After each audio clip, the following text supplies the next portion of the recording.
professeurs, pharmaciens, des ingénieurs, techniciens. Donc, par étapes, nous avons préparé le à partir de 68, il y a eu la première grève de fédération. Il y avait des grèves sporadiques d'entreprise, mais la première grève de fédération a été la grève des banques et organismes de crédit. La convention des banques, c'était la dernière convention, mais nous avons décidé de réviser ça compte tenu de la situation du pays et de se faire en demandant à salaire égal, travail égal, plutôt à travail égal, salaire égal, et ensuite, parce que la convention était dépassée, à plus forte raison les autres conventions collectives. Au cours de notre dépôt, pour discuter de cette convention en février,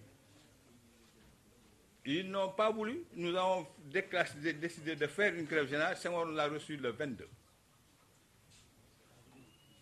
Doudou est venu à nous appeler. Nous sommes partis. Il nous dit, pas Senghor, mais directement, mais Abdou Diouf. D'abord, Abdou Diouf nous a reçu. Oui, vous ne pouvez pas faire ça au président. Vous ne devez pas déclencher un mouvement de grève sans demander audience. C'est à quoi j'ai retrouvé que l'UNTS a demandé une audience. C'est 42 fédérations. Il a refusé de le recevoir en disant qu'il prépare ses élections présidentielles.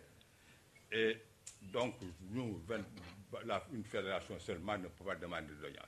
Avant d'arriver à la bourse, on avait l'audience pour l'UNTS. À cette audience du 22, nous nous sommes rendus là-bas. Si on dit, est-ce que ce n'est pas contre moi, contre ma politique et tout ça, nous avons dit, nous avons l'âge de nous présenter par la présidence, vous nous battez où on le voit. Il dit, bon, d'accord, je ne vois pas d'inconvénient. Le 23, au meeting de clôture à Thiès, il s'est gargarisé en disant quel est le pays, je suis le démocrate, quel est le pays qui, à 48 heures des élections présidentielles, a accepté de voir un mouvement, une branche professionnelle aussi importante que la banque de faire une grève. C'est seulement au Sénégal où Senghor est président, bien sûr. Mais depuis quand il a été au pouvoir, l'écharpe, la première lettre nous a été laissée. Vous avez fait une grève antidémocratique à 48 heures de mes élections présidentielles.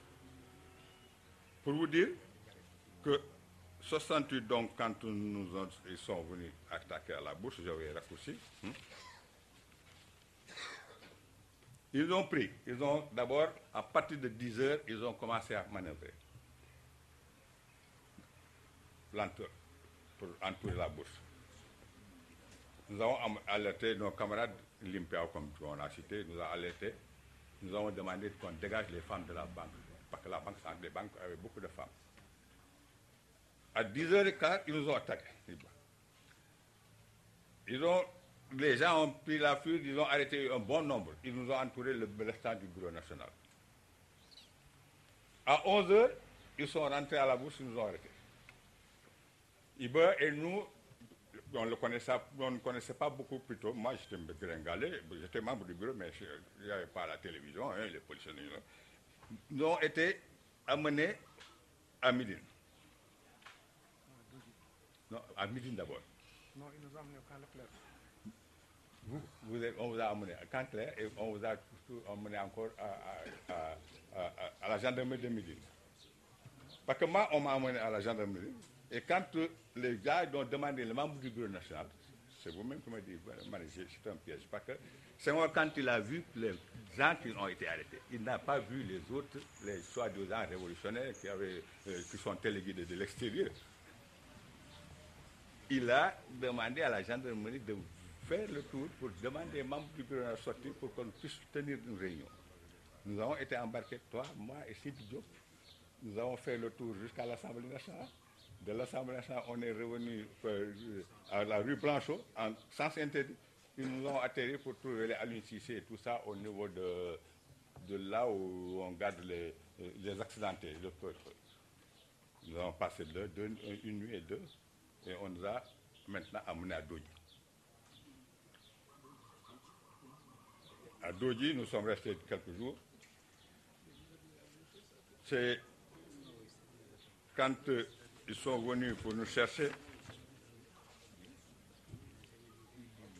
Doudou Ngom, en négociant, n'a négocié que pour le bureau de 66. Il a laissé en rade les camarades qui étaient des fusionnants. Donc le Ciel, Ibader qui était là-bas, Ahmad Ba, Abdoulmam Ba, Cyril Ly et d'autres camarades. Ils nous ont ramenés à Dakar et ils ont laissé les autres là-bas et ils les ont répartis à travers le Sénégal. Ibayou, je crois. Hein? Rodo, voilà. Alors, quand nous sommes revenus à Dakar, nous avons dit, mais où sont les étudiants? On dit, ils ne sont pas encore libres. Nous avons dit, mais nos camarades sont restés là-bas. Où sont les Iba et tout ça? Ils disent, non, nous nous sommes réunis pendant 2 jours, à quelques centaines de mètres du ministre de l'Intérieur, et nous avons envoyé un ultimatum en disant que si on ne libère pas nos camarades et les étudiants, nous allons faire un remarque de la grève.